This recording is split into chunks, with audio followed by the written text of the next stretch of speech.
Meaning of mark. Mark. Mark. Noun. Definitions. 1.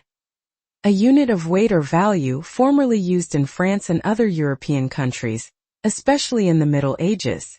2. A boundary or border, especially a march or border region between two countries. Examples. 1. The mark of gold was the standard weight for gold in medieval France. 2. The mark along the river formed the boundary between the two kingdoms. Verb.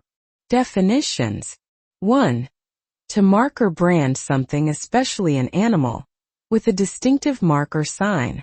2. To spoil or mar something, especially a surface, by making a mark or blemish. Examples. 1.